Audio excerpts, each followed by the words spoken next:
ovome bešćutnom njedru kalim se milošću osame.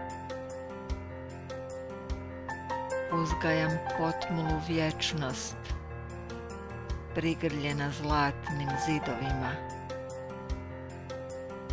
Sve što me takne, prošlo je kroz hitru smrt i prije nego znalo je za mene.